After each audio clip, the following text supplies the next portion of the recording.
It's done. It's done. It only took me a couple of weeks. Alright, power comes in. Power goes into this box. Okay, it's not quite done. I've not put in the wire that earths the cable shield, which is an oversight. I need to go back and fix that. Conduit up here. Grey cable goes off to the plug sockets on the ceiling. You've seen all that. Note the slightly incorrect type of junction box is really not made for conduit, but it's solid enough. One conduit goes down here, internal socket, external socket. The other one goes to spaghetti junction box. Light switch down there for the light, with option to add additional lights further down. It's a bit shadowy at the far end. Cable at the top goes to the properly IP rated daylight sensor. This is switched outlet, which splits off into two cables here. One goes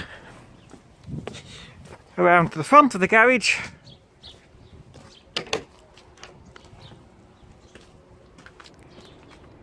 into that junction box, that light, and along here for that light.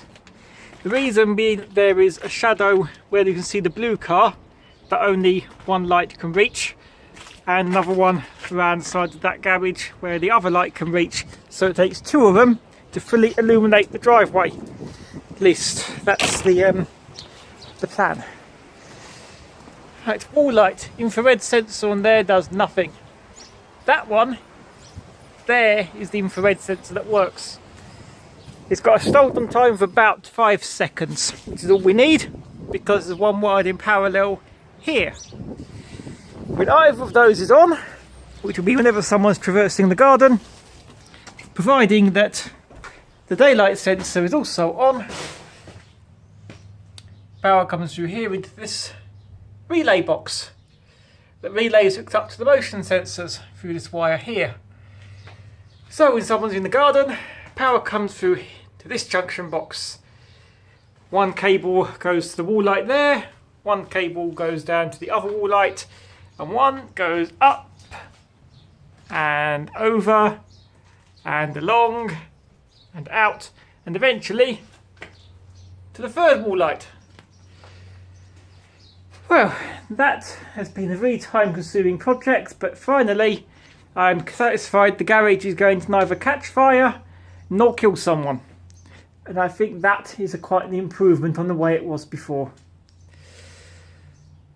This probably still is not exactly up to electrical code because there's all sorts of little quirks. I mean, what kind of code is there to cover a relay box driven off some eBay daylight sensors? No, Amazon daylight sensors.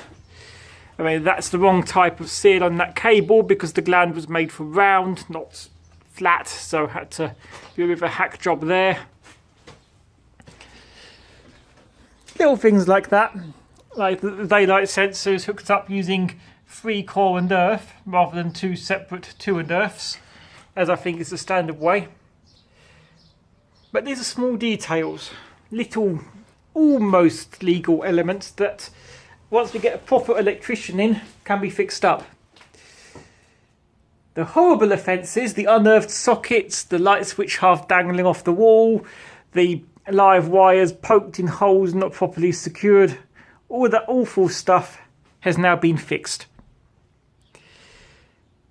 So, when it's time to sell the house in about a year from now, we can call in the professional and he'll look at this, go and get it fixed up properly, rather than going yeah and running away in terror as soon as he gets a look at the place.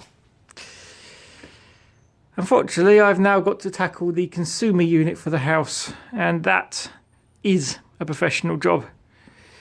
I can only do so much of it myself. I did the consumer unit myself about 10 or 15 years ago, and that's the legacy I've now got to deal with.